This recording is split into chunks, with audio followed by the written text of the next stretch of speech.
So men want women to stop taking alimony, whom they in the first place denied them financial independence because they wanted a woman who sits at his home, takes care of his family, takes care of his house, and takes care of his needs and wants. Then why are men taking dowry when they already have the financial independence? Okay, then give me a good reason why you didn't talk about Atul Subhash case when the woman in that particular case was financially independent and yet she was taking alimony.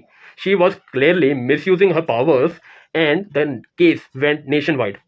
Such scenario harm the actual victim of such crime. मतलब hypocrisy की बदबू आ रही है या देख बू तो आ रही है, नॉट गना लाई। एनीवेज, देखो दीदी ने यहाँ पे डाउरी को एलिमनी से कंपेयर करा है जो कि आफ्टर मैरिज दी जाती है, आफ्टर डाइवोर्स।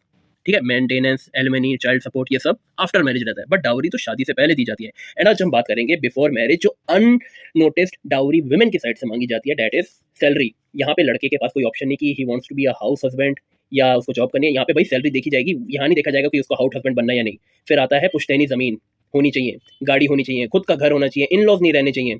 एंड दूसरी बात, एक अनएम्प्लॉयड वुमेन को एलिमनी या मेंटेनेंस उस बेसिस पे दी जाती है कि ड्यूरिंग मैरिज उन्होंने कितना स्ट्रेस झेला है। यहाँ पे हम डोमेस्टिक वायलेंस या एक्चुअल डाउरी केसेस की बात नहीं कर रहे, म्यूचुअल डाइवोर्स हो रहा है, बट सिर्फ यही देखा जाता है कितना स्ट्रेस ड्यूरिंग मैरिज झेला है। ड्यूरिंग मैरिज मर्द ने क्या क्या करा है वुमेन के लिए, ईएमआई भरी है, उस घर में रह रही थी या रेंट भरा है, ट्रिप्स लगवाया, इंटरनेशनल या डोमेस्टिक, गिफ्ट दिए हैं, ज्वेलरी वगैरह। I mean 11% of gold in whole world सिर्फ और सिर्फ इंडियन वुमेन ही होल्ड करती है। 11% शॉपिंग कराई है, इंश्योरेंस दिया है उनका, या कुछ केसेस में एक्स्ट्रा सपोर्टिव हस्बैंड ने उनको ट्यूशन फीस भरी है। फॉर एग्जांपल आलोक मौर्य का केस जहाँ पे वो एसडीएम ज्योति मौर्य किसी और से शादी करने के लिए भाग गई थी जब उसकी जॉब लगी, या अतुल सुभाष का केस भी ले लो। मेरा बस इतना कहना है कि मेंटेनेंस को और एलिमनी को सिर्फ और सिर्फ डाउरी के साथ कंपेयर मत करो कि उसने डाउरी लिया इसलिए हम एलिमनी लेंगे। एक अननोटिस्ड डाउरी वुमेन की साइड से मांगा जाता है, उससे भी कंपेयर करो। ड्यूरिंग मैरिज एक मर्द ने क्या क्या करा है उससे भी कंपेयर करो एलिमनी को। आप सिर्फ इसी से कंपेयर कर रहे हो। एंड इस होल सिनेरियो के ऊपर एक पूरी मूवी बन गई कि एक वुमेन ने कितना स्ट्रेस झेला एक मैरिज के टाइम पे, मिसेस मूवी। बट ये नौबत आती ही नहीं अगर एक वुमेन एक अनएम्प्लॉयड हस्बैंड से शादी कर। ओ माय गॉड, अभी तक तो सबने कान पे हाथ फेर लिए होंगे। मैरिज भी मैन की फाइनेंशियल कंडीशन देखी जाती है, ड्यूरिंग मैरिज भी मैन की फाइनेंशियल कंडीशन देखी जाती है, एंड आफ्टर मैरिज डाइवोर्स के बाद भी मैन की फाइनेंशियल कंडीशन देखी जाती है। मिसेस मूवी में ड्यूरिंग मैरिज स्ट्रेस की बात करी गई है जो एक वुमेन झेल रही है, बट वो वाली वुमेन एक एम्प्लॉयड मर्द के साथ शादीशुदा है।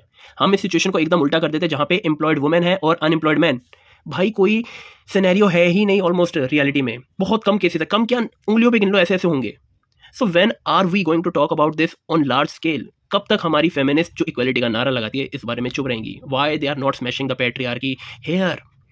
अब मैं वीडियो का एंड करता हूँ। मेरी हैंडराइटिंग देखो काफ़ी गंदी है, you can talk about my handwriting. अगर कुछ है नहीं और कुछ बोलने को तो ये बोल के चले जाना, गोस्ट ओवर एंड आउट। मतलब हिपोक्रेसी की बदबू आ रही है या नाक ही पूरी कटवा ली? देख बू तो आ रही है, नॉट गना लाई।